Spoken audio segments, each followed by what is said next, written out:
Oi, pessoal, boa tarde a todas e a todos. Hoje a gente está aqui com o economista Sérgio Mendonça. A gente vai fazer uma entrevista sobre bancos públicos, a importância dos bancos públicos, qual a situação que estamos com essas instituições hoje, né, desde o governo Temer, né, não é só o governo Bolsonaro, o que estão fazendo em relação aos bancos públicos e falar sobre essa importância. O Paulo Moreira Leite vai entrevistar comigo, eu sou a Gisele Federici. O Sérgio Mendonça, ele foi diretor técnico do DIEESE, trabalhou nos governos Lula, Dilma, foi presidente da FUNCEF, que é a Federação dos Fundos de Pensão da Caixa, né? E entende muito disso, trabalha há muito tempo aí nessa área. Agora está numa frente em defesa dos bancos públicos, que está sendo montada, né? Está sendo criada no parlamento para fazer essa defesa importantíssima nesse momento atual. Como é que é essa frente, Sérgio? E o que falta para ela ser criada? O que ela vai fazer lá no Congresso Nacional? Boa tarde, Gisele. Boa tarde, Paulo. Prazer estar aqui com vocês. Acompanho assiduamente vocês na TV. Na verdade, são as entidades sindicais, né, que representam os bancários, a FENAI, a Federação Nacional das Associações dos Empregados da Caixa, a CONTRAF, que é a Confederação Nacional dos Trabalhadores no Ramo Financeiro, e mais todas as outras entidades no Brasil inteiro, sindicatos de bancários, associações, que estão articulando, junto com as lideranças partidárias, com os partidos, o lançamento de uma frente parlamentar mista em defesa dos bancos públicos. A ideia é agora, na quarta-feira, dia 8, fazer o lançamento dessa frente. Exige lá pelo regimento do Congresso 198 assinaturas de senadores e deputados, e isso está sendo construído para que na quarta-feira seja lançado oficialmente no auditório Nereu Ramos da Câmara dos Deputados essa frente. Isso será liderado pelos parlamentares, mas as entidades sindicais estão apoiando fortemente esse lançamento para ver se nós conseguimos preservar os bancos públicos no Brasil. Você tem um balanço já de quantas assinaturas tem, quanto falta para chegar ao necessário? Até a semana passada já tinha mais do que o necessário, que eram 198, tinham 206 assinaturas. A ideia é continuar coletando mais assinaturas para evitar se houver alguma desistência, né, na última hora. Tal como a frente em defesa da Previdência, né, no debate da reforma da Previdência, também a ideia é lançar essa frente dos bancos públicos. Uhum.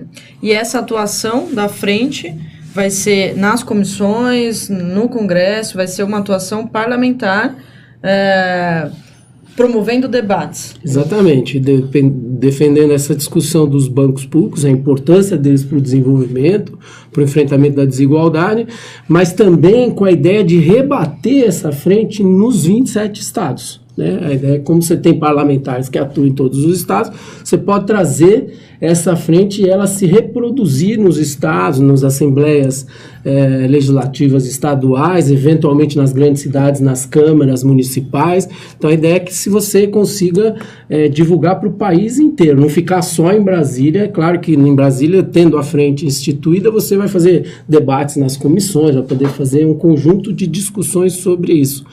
Mas não ficar em Brasília só, né? Se desdobrar, até porque as entidades sindicais também estão espalhadas pelo Brasil inteiro, poderão agir em conjunto com as assembleias legislativas, com as câmaras municipais, porque é uma longa tarefa essa, né, da defesa dos bancos. Eu queria que você aproveitasse essa oportunidade, que é o seguinte, explicar para o internauta a importância de defender os bancos públicos nesse momento da história do Brasil. A gente tem um governo absolutamente assim, que quer destruir as empresas estatais, está de olho no Banco Central, está de olho no Banco do Brasil, está de olho na Caixa, tudo ele planeja de uma forma ou de outra privatizar.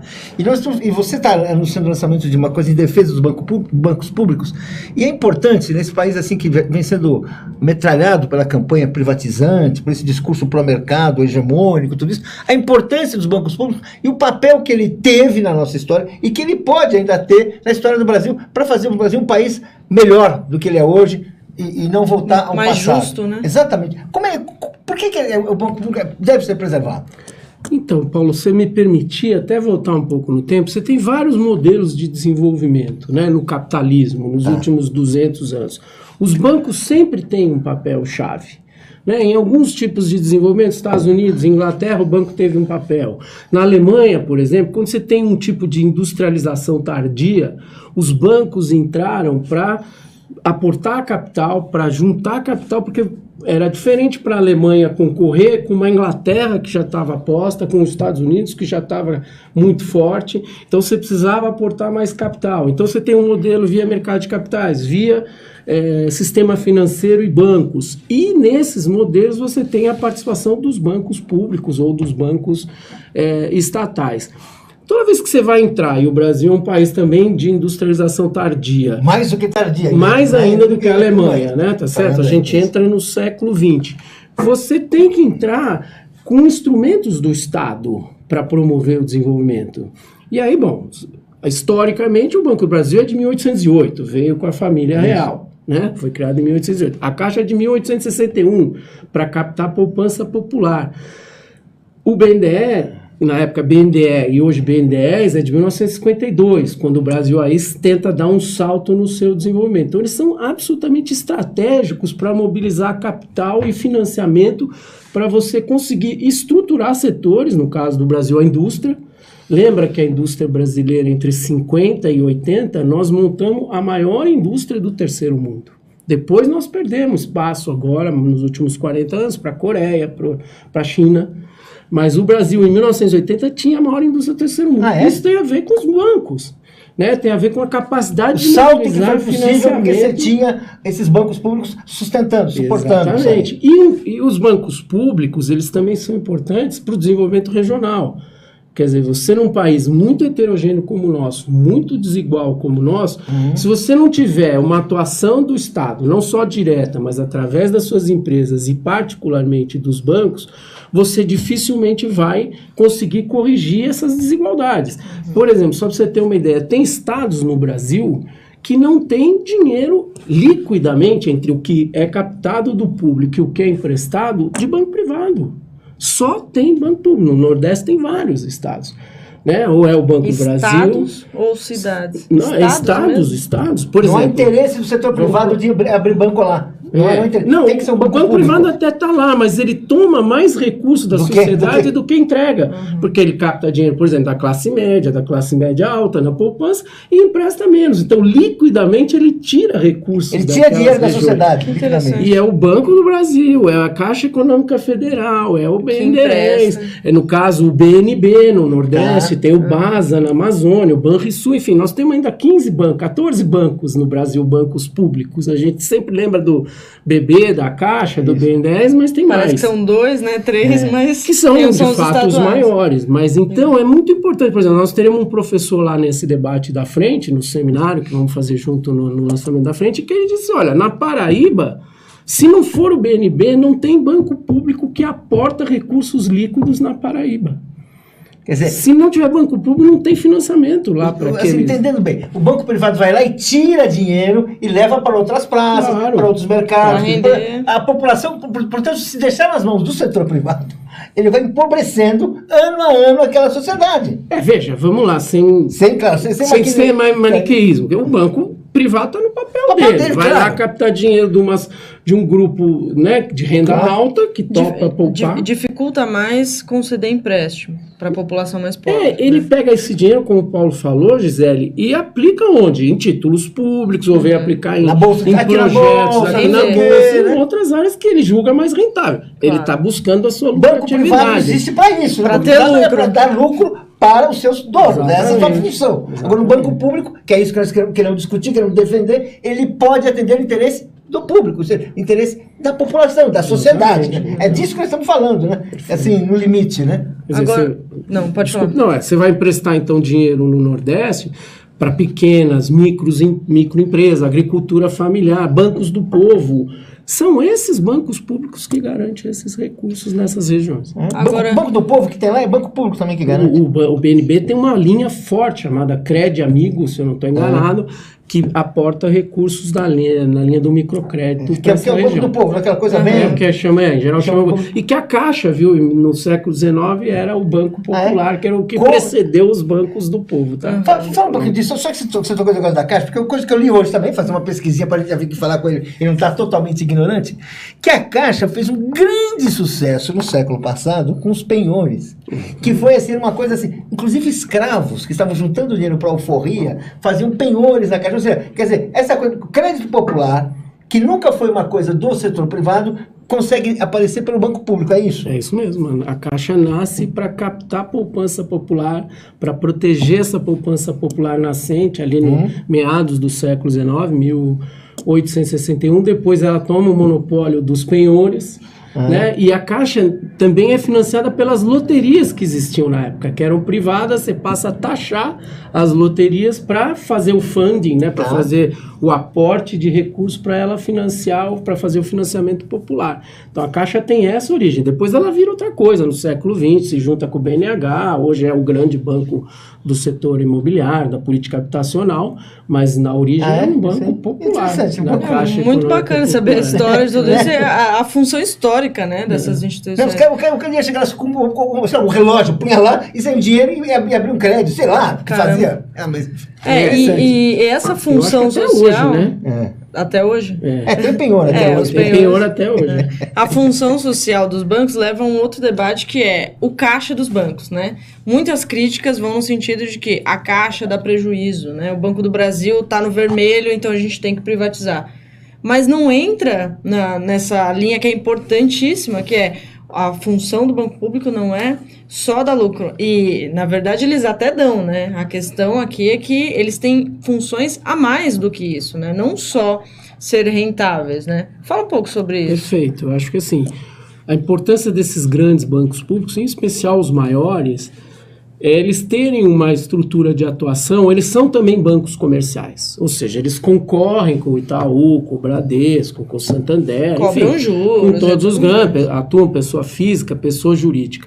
No entanto, por serem instituições grandes e conglomerados grandes, exatamente o fato de ele poder ter uma lucratividade maior em determinadas linhas permite que ele faça políticas sociais com menor rentabilidade ou até com baixa rentabilidade, e no conjunto o conglomerado continua tendo um resultado importante e, portanto, não são, como você falou, bancos que dão prejuízo. Não dão prejuízo.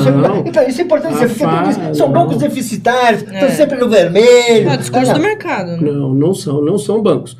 Agora, aí estou te dando uma opinião muito particular. Eu acho que a gente tem que tomar com muito cuidado a discussão da lucratividade das estatais, como todos, e dos bancos em particular. Porque se a gente também tocar essas instituições na linha de vamos concorrer com o mesmo nível de lucratividade dos bancos privados, bom, então para que serve um banco público? Não tem nada de errado, na minha opinião, o banco público ter uma rentabilidade menor. É claro que ele não pode dar prejuízo, absorver recursos do tesouro, porque aí você está tomando recursos da sociedade. No limite até pode, mas é melhor que seja feito via orçamento, transparentemente, via votação do Congresso. Então, a gente tem que sempre tomar cuidado. Mas isso vale não só para o Banco do Brasil, para o BNDES, para a Caixa, vale para a Petrobras, vale para a Eletrobras. A gente, não, na minha opinião, não podemos ter uma obsessão por uma lucratividade do sistema financeiro público igual à do setor privado. O que não quer dizer que eles não possam dar lucro. Se você olhar o estudo da Febraban, tem um estudo que a Febraban lançou no final do ano passado sobre como baixar os juros no Brasil, você vai olhar lá, o Brasil é um dos países de maior lucratividade do sistema financeiro no mundo. Né? Isso não é bom. Como é que a economia brasileira cresce, os bancos ganham muito. A economia brbrasileira entra em recessão, os bancos ganham muito. Tem alguma coisa errada, não tem? Os bancos deveriam atuar contraciclicamente, como a gente fala, né? Se a economia está mal, o banco tem que entrar, o sistema financeiro, como todos os bancos ganha dinheiro até na crise, né? Com as pessoas, tirando dinheiro, enfim. Uma coisa assim, que agora tem uma coisa que eu queria te perguntar, o Banco do Brasil, especialmente, ele é... Toda vez que você anuncia os bancos que têm maior lucro, o Banco do Brasil está entre os 4 bancos com maior lucro, entre os 5 bancos com maior lucro. Isso é muito menos do que o Itaú, é muito menos que o Bradesco, é muito menos que os outros, mas ele está lá entre os bancos que têm o maior lucro, assim, que dão um grande lucro. Isso é bom, isso é ruim, isso mostra que o banco, às vezes, ele começa a seguir um curso semelhante aos outros bancos privados, ele está sendo menos social do que poderia, está menos público do que deveria. É um sinal disso ou é normal? É que, Paulo, nós temos aqui no Brasil 5 grandes bancos, maiores bancos, que são 2 públicos estatais, que é o Banco do Brasil, é a Caixa, o Bradesco, o Itaú e o Santander, eles detêm 80% do mercado. Entre ativos, depósitos, lucros. Então, sempre os bancos como a Caixa e o Banco do Brasil estão entre os 5 maiores. Não necessariamente são os 5 maiores. Na frente, em geral, vêm os privados. E o volume, evidentemente, a quantidade de lucro depende do tamanho do banco. Então, o Santander tende a ter um lucro, às vezes, menor, porque ele é menor do que o Banco do Brasil, do que a Caixa, do que o Bradesco, do que o Itaú.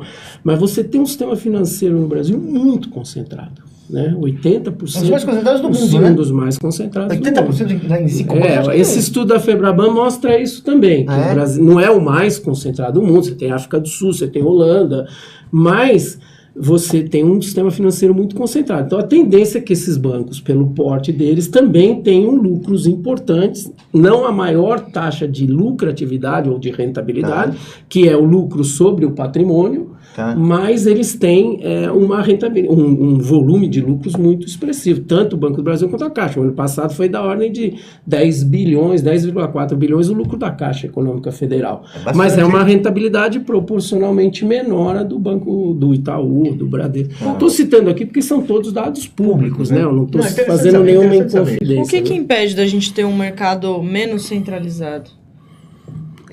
Menos concentrado. Menos concentrado. Gisele, boa pergunta. Quando você chega lá, tem um livro do professor Chang, um coreano, que ele diz assim, chutando a escada, né? Quando você chega lá em cima, né, no caso ele está analisando projetos de desenvolvimento, a Coreia foi o último grande país que chegou no patamar de desenvolvimento. Outros chegaram, mas menores, com 50 milhões de habitantes, quase que é o que a Coreia tem. Aí você chuta a escada. Por quê? Porque você não quer que mais ninguém suba. Então, os bancos chegaram lá, são fortes. Por que você acha que eles vão abrir a concorrência para que outros consigam ter espaço? Ou você vai ter alguns bancos internacionais que queiram entrar aqui, e o movimento recente foi o contrário, eles saíram do Brasil. Né? Você tem o Santander, que é um grande banco multinacional, mas o Citibank foi embora, né? O Lloyds, enfim, o Boston, eles não têm grande peso. E os bancos aqui vão resistir. Agora, o Banco Central está buscando alternativas, está buscando essa ideia do Open Banking, que é você ceder informação dos clientes para as fintechs, que são pequenas startups que vão poder emprestar, que já temos, por exemplo, cooperativa de crédito, mas tem essas instituições menores que têm um custo menor, que usa tecnologia avançada e que, em tese, vão poder estabelecer uma concorrência mais importante no sistema financeiro. Agora, é difícil imaginar que no curto prazo esses grandes bancos vão perder essa predominância. Né? Não existe um problema assim, de legislação? Por exemplo, nos Estados Unidos, o número de bancos é imenso. Se no caso, as agências são pequenas. Não existe no Brasil assim uma coisa que favoreceu num determinado momento essa concentração bancária de uma forma assim, sabe? Porque... E que proíba o chute na escada. Assim, que proíba, a impressão que dá é o seguinte, o poder do setor financeiro é tal que é impensável você controlar. As leis, assim, que tentavam limitar a taxa de juros a 12%, lembra aquela lei do Fernando Gasparian? Assim, quando não deu para impedir a sua aprovação, se impediu essa regulamentação e não valeu. Ou seja, todas as tendo algum controle sobre o sistema financeiro, é impossível. Eles não têm uma força política descomunal que impede assim você realmente agir, a sociedade se defender. Às vezes ela precisa se defender desse sistema e não conseguir. A elite financeira acaba tendo um poder que é de regulamentação, né?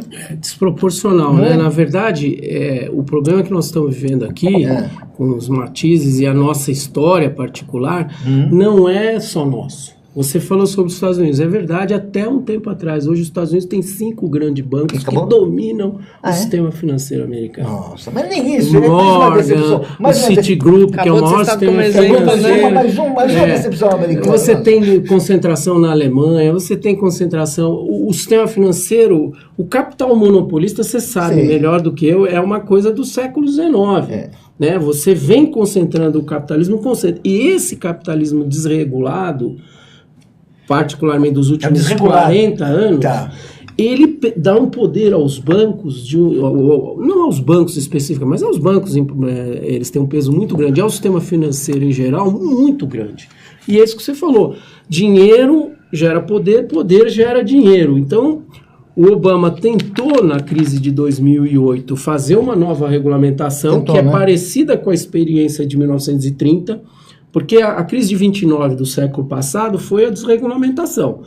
Aí você veio e colocou uma regulamentação pesada que funcionou dos anos 30 aos anos 80. A partir dos anos 80 você começou a desregulamentar o sistema financeiro.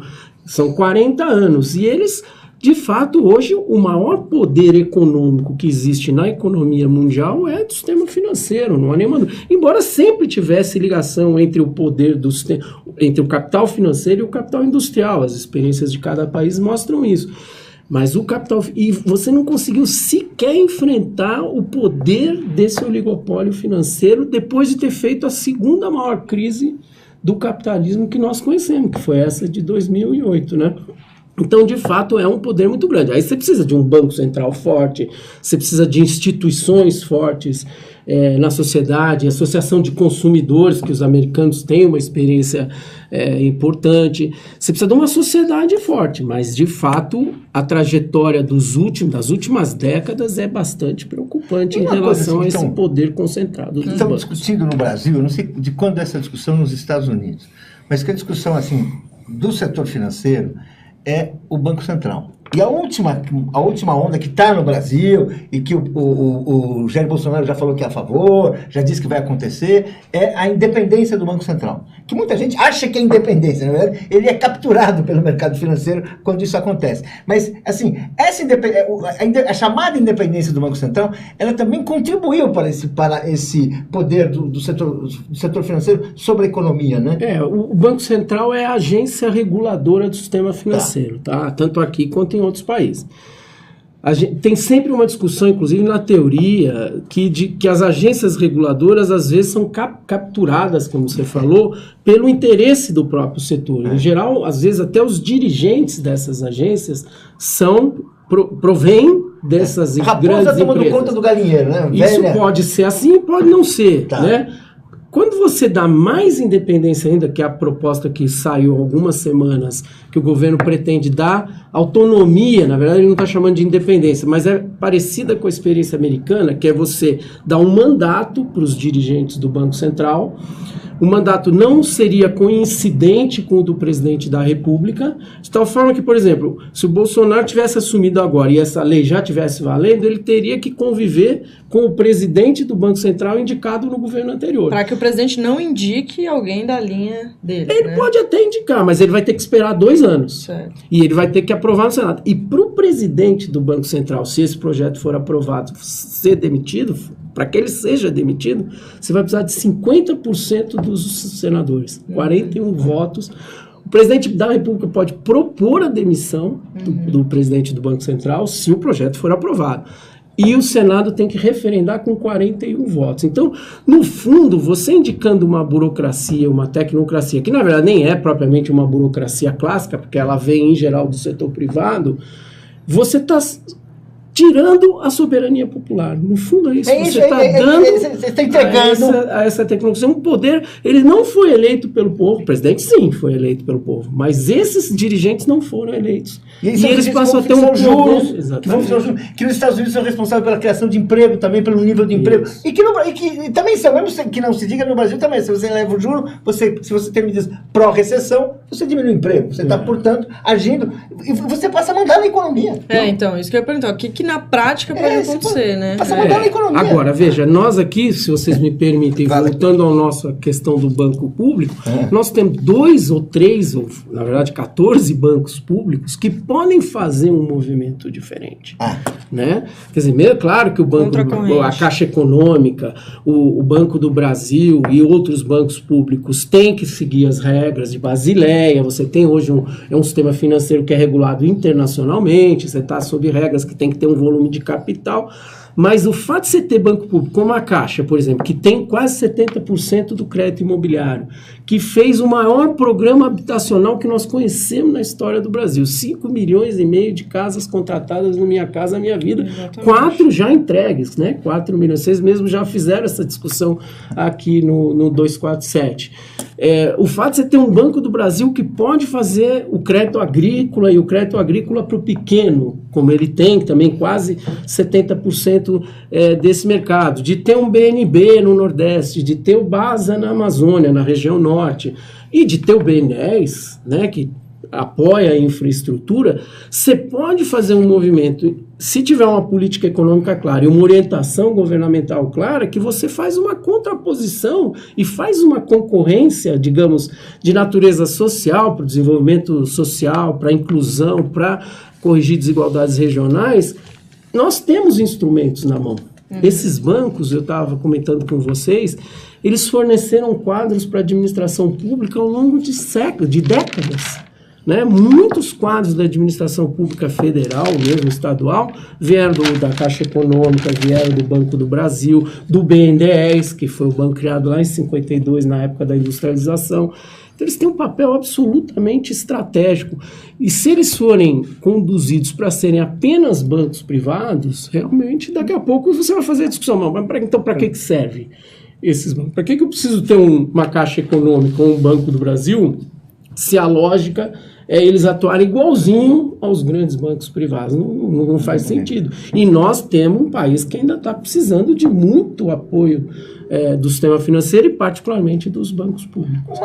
Quando você está falando dessa atuação, 2008, 2009 é um momento chave em que os bancos eles fazem o contraciclo, ou seja, a economia está afundando, são os bancos públicos que reagem. Os bancos privados estão largando clientes, né, e os bancos públicos, estimulados pelo governo, pelo presidente Lula, pelo ministro Guido Mantega, por toda a equipe econômica que tinha ali, quer dizer, os bancos públicos, eles, através do Banco do Brasil, da Caixa, do BNDES, há um momento em que 49,7% do crédito vem dos bancos públicos e 49,3%, uma coisa, está nos bancos privados. Inverte uma coisa que nunca acontecia e que gera até um pânico no setor privado pelo que podia ocorrer. Quer dizer, foi por causa dessa equação que se conseguiu o oxigênio para sair da crise, né? Sem assim, porque os bancos públicos é o que estavam recebendo clientes que iam fechar as portas, os bancos públicos recebiam e renovavam créditos que os privados estavam abandonando, né? Essa história. Vocês não deixavam as pessoas... Você estava lá, você participou, fala um pouco disso, que é uma experiência muito importante para as pessoas entenderem como é que é a economia na prática. Quase que eu não preciso te responder, porque você já fez.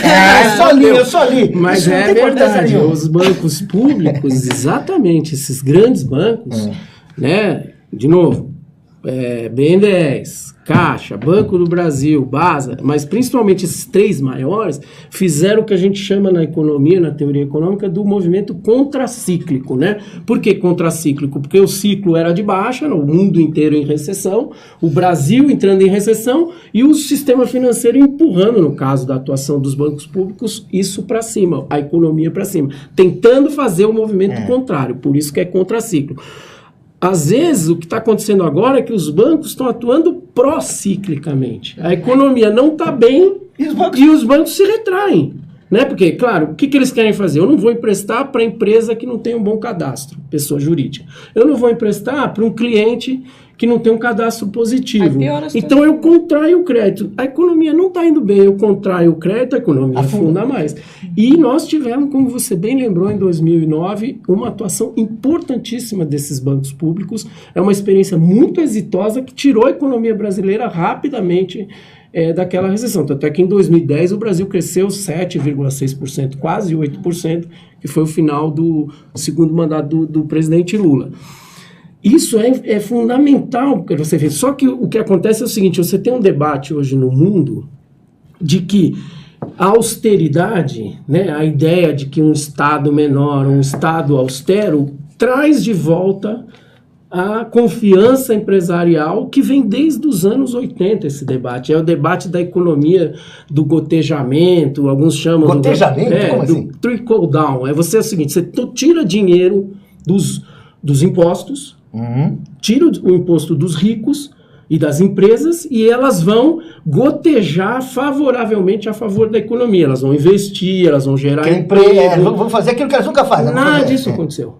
Claro. Nós estamos há 4 décadas, desde o Reagan, desde a Margaret Thatcher, desde o chamado neoliberalismo, e nós continuamos fazendo essa discussão. A nossa política econômica, desde o 2016 e agora, de 2019, do ministro Paulo Guedes, é exatamente essa ideia. Não, eu preciso ter um Estado enxuto, eu tenho a emenda constitucional 5, que controla as despesas públicas, eu tenho que contrair BNDES, Banco do Brasil, ou privatizar áreas de atuação da Caixa, do Banco do Brasil, e com isso eu vou trazer de volta a confiança empresarial para que a economia retome o crescimento. Olha o que nós estamos vendo. Desde 2016, a economia brasileira está andando de lado, não cresce, não retoma os níveis de emprego, não combate o desemprego.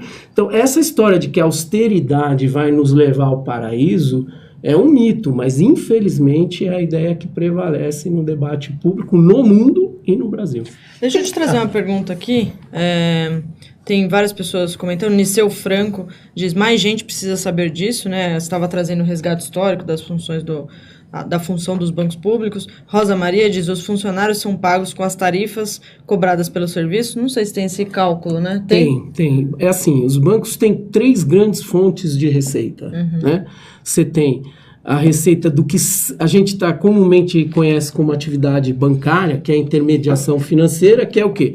O banco capta dinheiro e empresta dinheiro. E nesse capta um tanto e empresta ao outro tanto, ele ganha dinheiro, que é a função clássica dos bancos. Mas tem 2 outras no Brasil, receitas importantes. Uma é a receita de serviços e tarifas, que é o que todos nós, como somos clientes, pagamos. E em geral, essa receita de serviços e de tarifas que você paga, que nós como clientes pagamos, ela que é usada para cobrir as despesas de pessoal e as despesas administrativas. Não sabia. E a terceira grande fonte de receita dos bancos é o que a gente chama os ganhos de tesouraria, né, que é a aplicação, simplificadamente, a aplicação do que os bancos têm de caixa líquido nos títulos do governo. E como os títulos do governo no Brasil remuneram a valores muito altos, olha que curioso, Gisele. O Brasil não caiu na crise de 2008, os bancos brasileiros não estavam alavancados. Por quê? Porque a taxa de juros no Brasil é tão alta e em título público, portanto uma aplicação segura, que os bancos brasileiros estavam ganhando bastante dinheiro sem precisar fazer estripulias de alavancagem. Derivativos, né? Aquelas Exatamente. Tá. Então você tinha uma alavancagem menor no sistema financeiro brasileiro, mas porque você tinha de um outro lado esse terceiro ganho, que é o que a gente chama o ganho de tesouraria. Mas esse nosso internauta que está nos vendo, ele tem razão. As receitas de tarifas e de serviços, a Rosa, perdão, são exatamente para cobrir os gastos administrativos e particularmente o mais importante, que é o gasto de pessoal. E se você olhar o balanço dos bancos, eles cobrem. Eles ganham muito dinheiro com tarifas e receitas de tarifas e serviços. A ponto de pagar todos os paga funcionários. Tudo. O resto ele fica mais para o lado do lucro. A intermediação financeira, que é o spread, que também é outro grande debate no Brasil. Que é altíssimo o spread. Que é altíssimo, exatamente. Que a Febraban lançou esse estudo, público, qualquer pessoa pode acessar a página e ver. Que no fundo a Febraban diz isso: olha, o spread é muito alto porque o Brasil tem um problema de inadimplência muito alto, tem um problema de impostos e tem um problema de cadastro positivo, de regulação, etc. E aí eu gosto de brincar com isso, não sei se você lembra, Paulo, quando a gente era mais jovem, tinha o dilema da bolacha Tostines. Que era, o Tostines é fresquinho porque sai muito ou sai muito porque é fresquinho? Então, a inadimplência é alta porque os juros são altos, ou os juros são altos porque a inadimplência é alta. Não dá para saber. Você pode ter uma inadimplência alta porque você cobra taxas tão absurdas que as pessoas não têm condição fazer um teste, né? De pagar, e baixar os juros. Que é o dilema da bolacha. Deixa eu trazer a pergunta da Herta. Ela pergunta para o Sérgio: diga qual o papel dos bancos públicos num cenário de crise financeira como está se desenhando em breve. Você meio que já respondeu agora, não sei se você tem algo a acrescentar, mas que os bancos costumam se retrair num período de crise, né? O que é o ideal, então? É claro que sozinho, vamos dizer que a gente, espero que não, mas tem uma nova crise mundial. Alguns analistas estão apontando para isso. Olha, eu acho que turbulências nós vamos ter. Agora, eu não estou aqui de pitonisa para dizer que vai acontecer, mas Não está descartada essa guerra comercial, essa disputa que está posta. As dívidas são muito altas, as dívidas mundiais são muito altas, tanto das famílias quanto dos bancos, dos estados, né, são as duas maiores dívidas. O Brasil também tem dívida alta, você vê, a nossa dívida pública chegou a 78,4% do PIB agora em março. A rigor, aí até uma outra... Então, os bancos sozinhos não vão conseguir fazer esse movimento contracíclico, eles vão ter que ter um respaldo do Estado. O que é que foi a saída da crise de 2008, se não chamar o velho e bom Estado para resolver os problemas? O Banco Central americano colocou 7 trilhões de dólares, o sistema financeiro colocou... Até hoje o Banco Central tem ações dos bancos, né? Ele tem o que eles chamam os ativos do setor privado, salvou a General Motors.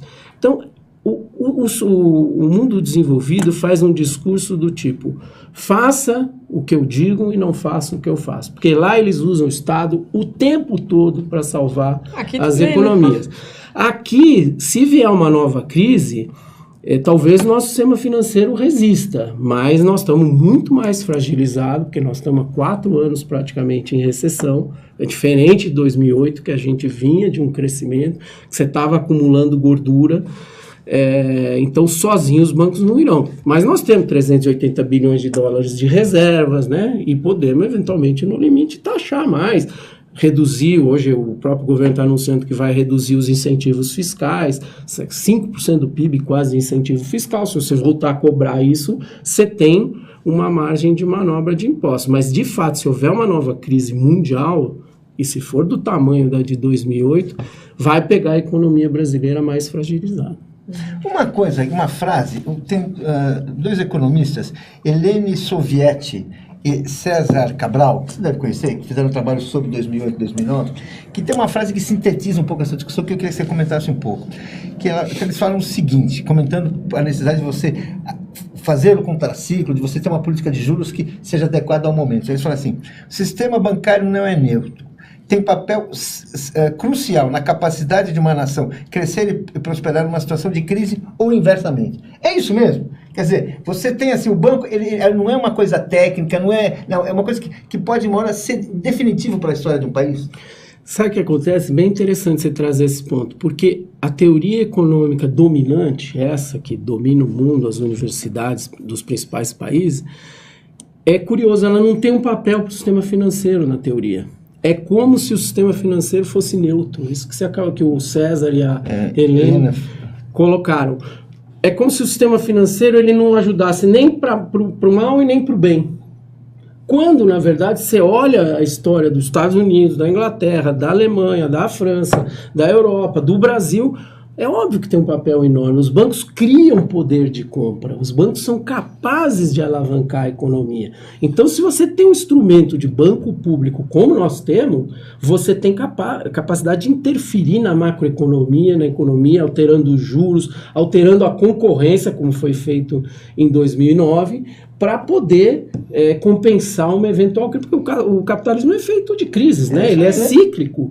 E se você tem instrumentos do Estado, e nós temos bancos públicos importantes, desde que eles não sejam fragilizados, enfraquecidos aí nas próximas ações do governo, você consegue enfrentar. E eles não são neutros, é o que eles estão falando aqui, embora é impressionante. Se você olhar a teoria econômica convencional, dominante, né, o pensamento neoliberal, o sistema financeiro não cabe nos modelos. Ele não existe nos modelos. Isso é uma coisa meio teórica, mas é importante. Agora, alguns pensadores, inclusive conservadores, ou que não tem uma posição muito forte pró-Estado, como o André Lara Rezende, recentemente lançou um artigo dizendo, olha, tem que rever, é o que eles chamam da moderna... Está revendo muita coisa. Moderna teoria monetária, né?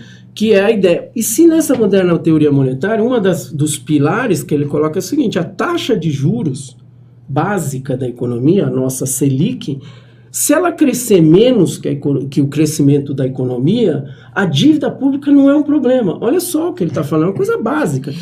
Aqui nós estamos obcecados por cortar gasto em saúde, educação, em conter o crédito, porque a dívida pública vai explodir. Ué, mas por que a gente não consegue praticar uma taxa de juros básica mais baixa do que o crescimento do PIB nominal? Note. Querem tirar 1 trilhão do sistema previdenciário, né? Por e conta não disso, reduz os juros. em nome da tal da austeridade, Isso. que vai trazer de novo a confiança. Mas note o que o André, e não só o André, e outros pensadores estão falando nisso.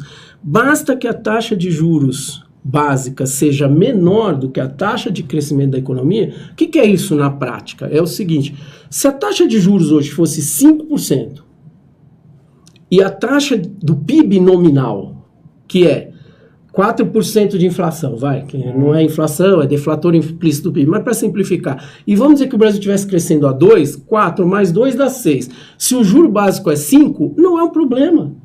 E se você não tiver déficit, se as contas públicas estiverem equilibradas, você não tem um problema. Isso é real, gente, porque o Japão tem uma dívida que é 200% do PIB. E não tem há mais de 25 anos, e ninguém diz que o Japão vai quebrar. Ninguém está querendo tirar 1 trilhão lá. Não, lá os depositantes que aplicam em títulos públicos pagam para aplicar, porque você quer ter um refúgio seguro na sua aplicação. Então não é um problema.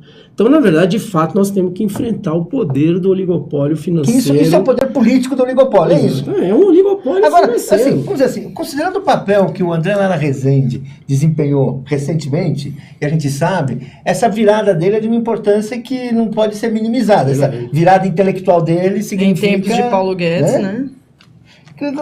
Inclusive ele termina um artigo, também não estou fazendo nenhuma inconfidência, é público no jornal Valor, sei lá, um mês e pouco atrás, dizendo isso. Paulo Guedes está no caminho errado. Ele diz exatamente. Porque no fundo ele diz o seguinte, olha, o governo pode emitir moeda, né, não tem problema, e é uma coisa impressionante, nos últimos 10 anos você teve a maior expansão monetária que o mundo vivenciou no capitalismo. Né, para salvar a crise de 2008. Nos manuais que eu, como economista, aprendi, isso tinha que ter produzido uma inflação mundial. E não produziu. Então tem alguma coisa errada. A teoria não está explicando mais. É o que o André Lara Rezende fala. Então você tem que mudar a visão. E uma das mudanças o governo pode emitir sim moeda, desde que você tenha uma taxa de juros abaixo do crescimento da dívida pública, desde que você tenha um certo equilíbrio das despesas primárias, né? Você pode tranquilamente tocar expandindo a moeda para compensar eventuais crises que o capitalismo traz e sempre traz, né? Sérgio, eu queria voltar aos nossos bancos públicos, que são realmente muito importantes. A gente fala de discussão, mas tem que saber o tema dessa entrevista. Eu quero fazer bancos públicos, né? Essa coisa que a gente tem que fazer. Eu queria falar o seguinte, nós tivemos uma experiência nos anos 80, você falou... Mas, Paulo, deixa eu só me lembrar de uma coisa antes. O Delfim deu uma entrevista recente, Delfim Neto, não sei se você viu, no Roda Viva. E lá num trechinho o Delfim fala assim, depois que desregulamentaram, o Delfim é um pensador liberal, né? Evidente, um quadro economicamente muito capacitado, mas lá pelas tantas ele diz assim, olha, desregulamentamos tudo, deu nessa confusão que nós estamos metidos no mundo ainda. E aí ele brinca com aquela ironia que é comum do Delfim, que ele diz assim, fizeram a lambança, cometeram o crime, mas os bancos sempre voltam ao local do crime. Ele fala exatamente essa frase, só para lembrar. Os bancos sempre voltam ao local do crime. Não sou eu. Eles poderiam ser pegos, né? Não, o que eu queria falar é o seguinte, você falou uma coisa importante, assim, até 1980, o Brasil tinha o maior parque industrial do Hemisfério Sul, né? Do Hemisfério Sul. Isso, exatamente. Do que na época a gente chamava de os países subdesenvolvidos. O que fosse. Mas era assim, era isso aí. Hoje nós fomos passados para trás, a economia meio que vive um período de estagnação, de altos e baixos e tal. E nesse período, a gente aconteceu uma coisa importante. A gente privatizou boa parte dos bancos públicos brasileiros, os mais importantes. Banespa, Banerje, o Banco de Minas.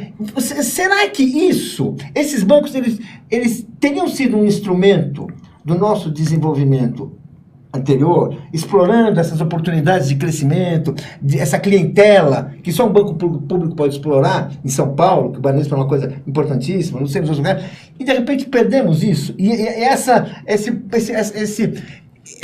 perda de dinamismo, vamos falar assim, do nosso desenvolvimento, pode ter a ver também até com essa privatização, você perdeu um instrumento que é relevante para o desenvolvimento? Eu acho que sim, mas atribuir a esse fator a perda de dinamismo da indústria brasileira, eu acho que é forçar um pouquinho. Eu não teria condição de te dar uma resposta qualificada nessa direção. Eu acho que nós perdemos o projeto, o sentido de desenvolvimento, esse mundo da globalização. Os estados nacionais são mais frágeis e particularmente os estados nacionais dos países mais fracos, apesar do Brasil ainda ser a 8ª economia do mundo. Há pouco tempo atrás era a 6ª, é um país de força, mas não tem um instrumento de enfrentamento da crise financeira global como... E, na verdade, se você pensar quem é a única instituição que tem, é só o Estado americano, é o Banco Central americano, é o FED, é a única instituição que tem força para fazer esse jogo pesado com as finanças globais, né? Então, eu acho que os bancos estaduais, o problema é que você tinha muito problema nos bancos estaduais, é verdade, também não dá para negar. E hoje você tem uma regulação em que a gestão desses bancos seria muito mais tranquila. Tanto é que você tem hoje o Banrisul funcionando no estado do Rio Grande do Sul, você tem o Banestes, no Espírito Santo, você tem o Banese em Sergipe, você tem o BRB em Brasília, que hoje estão sob uma regra. E ninguém fala mais que tem que privatizar. Ninguém mais fala nisso. Até onde eu sei, não. Não fala. Até onde eu sei. Se bem que o governador do Rio Grande do Sul estava falando, mas aí ele depende de uma mudança na Constituição do Estado do Rio Grande do Sul. E ele é um sujeito ideologicamente muito extremista, né? É um bolsonarista. Quer dizer, privatização. Ele é privatista também em toda a linha. Então, ali não é aquela coisa que as pessoas veem uma razão, né? Uma razão, assim, além do interesse, né? Queria que você falasse um pouco da situação da Caixa, né? Porque ela não está à venda, mas o governo está aí querendo vender parceladamente, uns pedaços aqui, outros ali, e fica um discurso difícil de convencer a sociedade, né, de que aquilo é importante, porque o governo diz que não está à venda, né? A gente não está privatizando a Caixa. Como é que é isso? E você acha que isso faz parte de uma estratégia de deixar mesmo a coisa mais complexa? Olha, Gisele, tudo indica que sim. Quer dizer, como eu estava te dizendo, um banco público bastante complexo como a Caixa, né, ele tem várias linhas de atuação. Né? Inclusive recebe recursos do Tesouro para fazer, por exemplo, a faixa 1 do Minha Casa Minha Vida. É toda subsidiada pelo Tesouro. A Caixa tem as loterias, a Caixa faz a gestão do Fundo de Garantia e recebe por isso. Então, ela tem vários... E a Caixa é um banco comercial importante, capta 1/3 da poupança no Brasil. Né? Então, o fato dela ter essas várias linhas de atuação permite que ela componha uma rentabilidade adequada, que tem que ser, na minha opinião, uma rentabilidade de banco público, né? Porque os bancários que trabalham na Caixa, é claro, eles são pressionados a apresentar resultado nas agências, nos correspondentes bancários, e eles querem ter o retorno disso, a participação nos lucros e resultados. Mas, como eu te disse, eu sempre trataria com algum cuidado essa ideia de uma rentabilidade exageradamente alta de um banco público, porque senão nós vamos entrar na outra discussão, que é perseguir a rentabilidade dos privados. Bom, isso é uma coisa. Mas o fato de você ter um conglomerado muito forte te permite fazer essa combinação das linhas de crédito. Uma é mais rentável, uma é menos rentável e, no geral, a Caixa é um banco rentável, um conglomerado rentável. Na medida em que você vai, que é o que o presidente da Caixa tem apontado publicamente, vou abrir o IPO das loterias, da seguridade, dos cartões, né, e depois da gestão de fundos, que são as 4 áreas que ele está dizendo que vai captar 40 bilhões até o ano que vem. O que a avaliação que as entidades fazem, a FENAI e outras entidades, os sindicatos, a CONTRAF, é que isso é uma espécie de privatização no sentido de que você vai enfraquecendo o conglomerado. Você vai cortando um pedaço. O Leonardo Atush sempre fala isso, você tira um pedaço da mão, depois você tira um pedaço do braço, você tira isso e aí você vai deixando o corpo mais fraco. Então, não é uma privatização aberta, mas é óbvio que mais à frente, não sei quanto tempo mais à frente, você tendo um corpo mais fraco, porque você abriu espaços nessas áreas rentáveis da Caixa, porque note, eu insisto com isso, se essas áreas são bastante rentáveis, eu uso essa rentabilidade para fazer as políticas sociais. Para isso eu tenho um belíssimo instrumento que é um banco público como a Caixa. Aí você vai deixar de ter. Aí você deixa de ter essa rentabilidade, você só fica com o osso.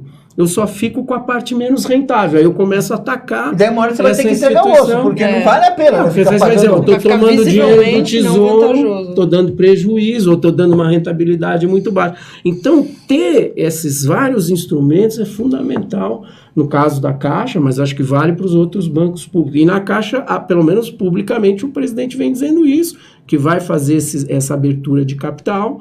Já anunciou 2 vezes, recuou.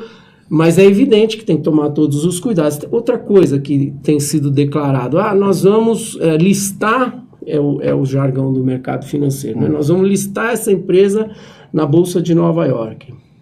Todo mundo vê como uma coisa boa, né? Porque, em princípio, porque se você listar uma empresa, Petrobras está na Bolsa de Nova York, Banco do Brasil está na Bolsa, em níveis diferentes, tá? Porque tem vários níveis, 3 níveis na Bolsa de Nova York. Se você listar, você é obrigado a seguir a governança da legislação americana para cá. Ver o que aconteceu com a Petrobras nesse episódio. É bom lembrar, Lava Jato. A Petrobras se expôs ao governo americano a partir da Bolsa de Nova York. Vamos simplificar, mas é isso aqui, né? Ninguém é contra que você tenha uma governança muito forte. Aliás, tem que ter. Nós não vamos conseguir defender o setor público se a gente não concordar que nós temos que ter uma governança transparente, forte. Mas isso não significa ter as mais altas taxas de rentabilidade, né? Isso não significa ter uma gestão perdulária, nada disso. Então você tem que tomar cuidado. Vamos a Nova York? Bom, mas vamos a Nova York exatamente para quê? Para impor uma gestão de fora para dentro? Dos interesses do setor privado ou dos acionistas americanos, que estão na deles, eles estão defendendo os interesses deles, ninguém está dizendo que eles estão errados, mas nós não precisamos necessariamente dar esse passo, então nós temos que observar, por isso que essa frente parlamentar e todas essas ações das entidades sindicais vai ser importante para ficar de olho. A Caixa e o Banco do Brasil têm representantes eleitos, né, que são trabalhadores que foram eleitos pelos seus funcionários, que estão lá no Conselho de Administração, né, que estão submetidos à legislação de sigilo, conflito de interesse, mas eles também estão lá para defender esse interesse. Então, a gente tem que tomar muito cuidado. Eu quero insistir com vocês, nós temos instrumentos valiosos, apesar da gente ter feito privatização nos últimos anos, dos anos 90 para cá, nós ainda temos instrumentos de intervenção. Preservamos. Esses bancos, esses grandes bancos, né? A Eletrobras, a Petrobras. A Petrobras fez a política industrial dos últimos 10 anos, até, infelizmente, a crise reconstruiu o estaleiro, reconstruiu a indústria naval, foi forte poder de compra para as empreiteiras, né? Aqui, infelizmente, essa crise aí levou a esse enfraquecimento. Mas você está fazendo política industrial no Brasil através de BNDES. Eu quero fazer uma coisa assim. Eu fui correspondente nos Estados Unidos durante 2 anos. E, eu acompanhando um pouco a vida americana, eu lembro do Obama ter feito um elogio muito grande ao Brasil, especialmente ao BNDES. Quando os Estados Unidos estavam afundando na crise, ele dizia assim, que inveja eu tenho de não ter um banco público como o BNDES dos brasileiros, é uma maravilha. Foi uma das coisas que levou ele a dizer que Lula era o cara, né, como ele falou. Eu nunca vi ele falar isso de nenhum setor privado brasileiro, mas do BNDES ele falou. Por que ele... qual que é esse caráter... Que no Brasil é tão pouco reconhecido essa importância do BNDES que as pessoas gostam de falar que é um banco perdulário, que faz empréstimos irresponsáveis. Qual a importância do BNDES? Você podia explicar isso um pouco? Que é importante, que também é outro alvo de ataque aqui, que eu vou tentar no mínimo esvaziar, enxugar. Qual que é a importância? O BNDES é o grande banco de fomento e de desenvolvimento no Brasil. Ele foi criado na década de 50, no governo Vargas, né, no segundo governo Vargas, depois daquela primeira atuação, e ele foi fundamental para promover toda a infraestrutura, toda a indústria de base dependeu do financiamento do BNDES, que tem uma captação através de fundos públicos. Essa também é outra discussão. Eu posso trazer fundos públicos, como o FGTS na Caixa, como o FAT, no caso do BNDES, para dar o quê? Um funding, que a gente chama, que permite esse banco emprestar a taxas mais favorecidas para os setores que você quer emular, para os setores que você quer desenvolver. Então, o BNDES foi chave ao longo dessas 5, 6 décadas. E acho que o que você está dizendo que o Obama falou é porque o BNDES há muito tempo tem uma carteira de empréstimo e um ativo maior do que o Banco Mundial. Maior que o Banco Mundial? Maior que o Banco Mundial. Quer dizer, O Banco Mundial, na verdade, estimular... chama Banco Mundial, mas ele atua para os países menores, né? O Banco Mundial não empresta dinheiro para a Alemanha, para a França. Não vamos se animar tanto assim, mas de qualquer maneira... Mas o BNDES era bem maior do que o Banco Mundial. Eu creio que ainda é maior que o Banco Mundial em termos de volume de empréstimo. Então, você tem um banco desse para promover o desenvolvimento e agora apoiando a inovação tecnológica, o BNDES é chave para a economia brasileira. Mas você tem uma visão ideológica contra o Estado. O problema é o seguinte, nós não aqui, né, mas nós perdemos essa batalha, vamos dizer assim, de corações e mentes, né? O Estado é visto como algo corrupto, como algo ineficiente, infelizmente. E não é verdade, você pega um banco como o BNDES, tem uma capacitação técnica da equipe absurda, né? Basta lembrar. A Caixa, o Banco do Brasil, todos os bancos. Só para lembrar assim, quando o Paulo Rabelo Castro anunciou um relatório sobre o BNDES, assim, ficou um mês de suspense. O que ele vai revelar sobre o BNDES? Quando ele disse o relatório que o BNDES é o banco perfeito, que tudo estava em ordem, que as contas eram pagas, que os problemas eram administráveis, nada que não fosse assim, ele morreu e acabou a discussão. E que todos os empréstimos... No governo já Temer, né? Já no governo Temer, já foi aquilo, assim, era a grande esperança, assim, vai chegar o cavaleiro ali, vai dar o golpe de misericórdia. Tudo que eles precisavam, né? E o que ele disse até foi que os empréstimos eram concedidos de forma muito responsável, que nada foi feito de errado, né? Hoje, Gisele e Paulo, esses bancos, BNDES, Caixa Econômica, Banco Brasil, tenho certeza, Banrisul, Basa, BNB, BRB, eles têm camadas técnicas, nunca chega para a diretoria do banco, ou para as vice-presidências, ou para o próprio presidente, uma decisão em que ele diz, não, eu vou fazer isso. Vou pegar o dinheiro do banco e vou emprestar para a empresa A ou para a empresa B ou para o projeto A ou projeto... Não existe isso. Não existe a governança desses bancos. Até porque se o cara fizer isso, se o dirigente público fizer isso, ele vai ter problema com o Tribunal de Contas, vai ter problema com a Controladoria Geral da União, no caso dos bancos federais, ou com os tribunais de contas estaduais. Então não existe isso. E é por isso que o Paulo Rabelo, que tem um pensamento diferente do governo anterior, que era o da Dilma, que tinha acabado de ser impedido, ele fala isso, porque as equipes técnicas são muito qualificadas. E para chegar no presidente, você tem camadas de decisão. Tem alguma discricionariedade, mas nunca contra a legislação, nunca contra as recomendações, as provisões que são feitas, as linhas de crédito que você atua. É uma coisa muito qualificada. Então, dizer que não, isso tudo é feito na base do voluntarismo político, não existe isso há muito tempo nesses bancos. A gente está chegando ao fim da entrevista, mas eu não queria deixar de passar por um episódio polêmico que aconteceu recentemente, de o Bolsonaro ter feito uma intervenção nas campanhas publicitárias de estatais, né, e incluindo aí bancos estatais, e o caso que gerou toda essa decisão do Bolsonaro foi um comercial do Banco do Brasil, né? Isso pode ser feito pelo presidente da República, porque depois que ele mandou tirar um comercial do ar, coisa que a gente nunca tinha visto também, né? O presidente lá fala, tira essa propaganda do ar, ele criou diretrizes a partir do Palácio Planalto para que os bancos sigam essas diretrizes, embora ele tenha feito um discurso de que os bancos vão ter a sua autonomia para liderar suas campanhas publicitárias.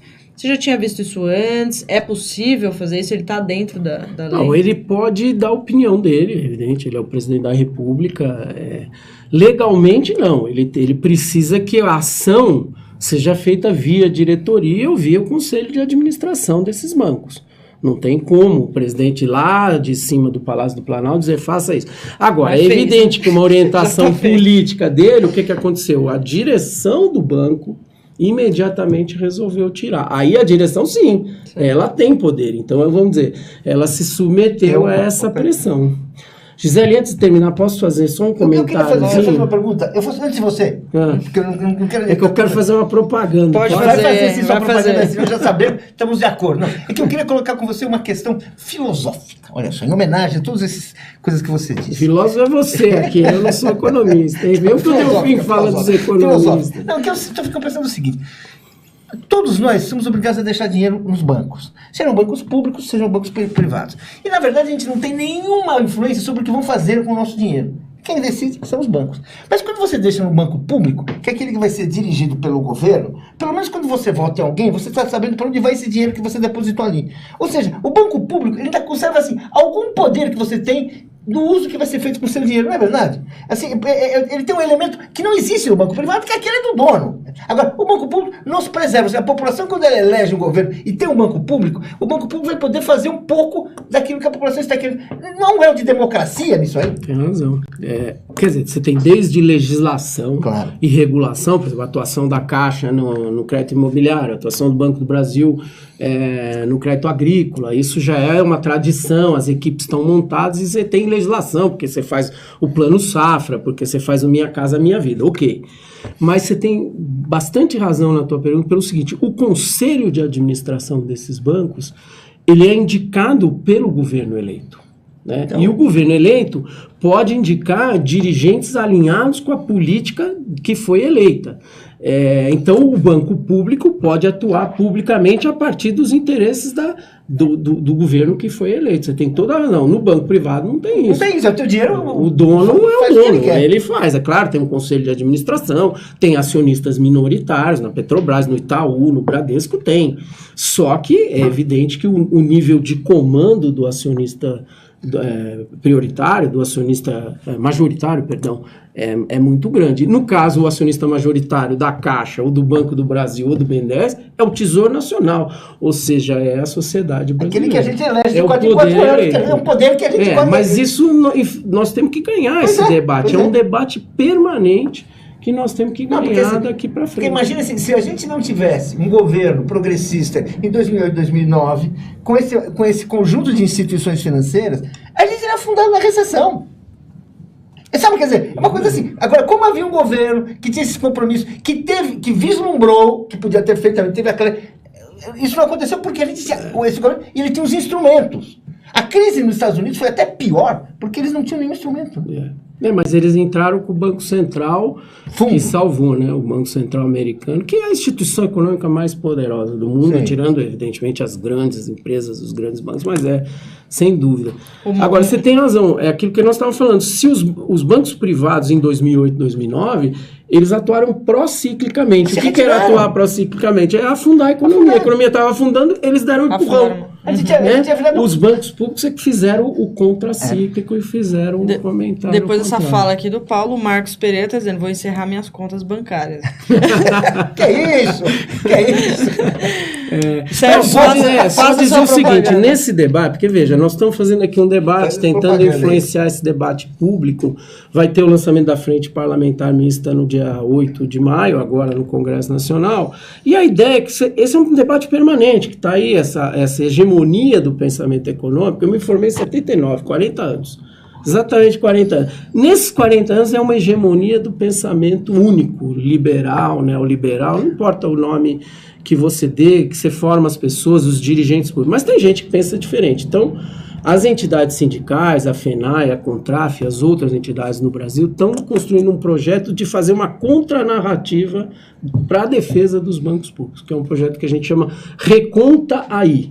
Né? Tem conta, porque tem conta de banco, nome de conta, e vai ter um site que vai ser lançado agora e tem a participação em todas as redes sociais, aí, Twitter, Facebook, desculpe que eu sou mais velho, eu não domino tudo isso, qual é a outra? Instagram, todas essas. Então, nós estamos diariamente discutindo coisas para tentar fazer essa chamada contranarrativa desse pensamento, que é um massacre. Em defesa do público, essa em defesa dos campanha que você públicos, disse que a gente perdeu corações e mentes, essa é uma tentativa de... Exatamente, de ter um projeto que envolve economistas, envolve gente da área de economia, mas também muita gente da área de comunicação para poder fazer essa contranarrativa. Como é que chama o endereço? O site é Reconta Aí. Reconta Aí já aparece lá. O sustenido, botou Reconta Aí, já vai. Mas o site é recontaí.com.br. O site vai sair terça-feira. Eu depois te mando, Gisele, mas não sei te dizer se porque eu vou dizer assim, eu acho uma coisa importante. Os meninos, importante. Eu não sei esse endereço,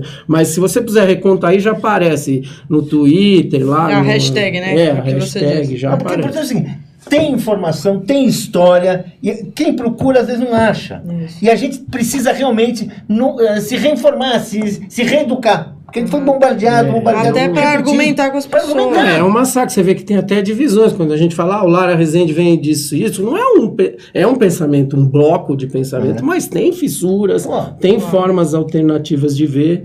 E esse projeto é um projeto que as entidades, o DIESE está em parceria com esse projeto, o DIAP, que é um órgão de assessoria parlamentar. Então a ideia é dar uma credibilidade nas análises, não é fácil, mas para tentar, pelo menos, colocar um contraponto. As pessoas que olhem pelo menos 2, 3, 4 posições e depois formam a sua convicção. Uma dica boa também é fazer vídeos curtos explicando, né? Por exemplo, essa história dos bancos que você trouxe. Mostrar a importância. A ideia é fazer isso também. Legal, muito também. bom. WhatsApp. Não vamos concorrer com a 247, não. Isso também não. Na verdade, a gente quer divulgar isso. A gente precisa aqui dar uma entrevista e tal, né? Senão eu nunca mais correr, né, Paulo? Tô brincando. Não, legal. A gente quer divulgar todos esses vídeos quando eles saírem. Quanto mais informação, melhor. Obrigada, Sérgio. Foi muito bom. Grande aula. Né? Obrigada, Paulo. Obrigada a todo mundo aí que assistiu. Valeu, gente. Opa. Até mais tarde. Tchau, tchau.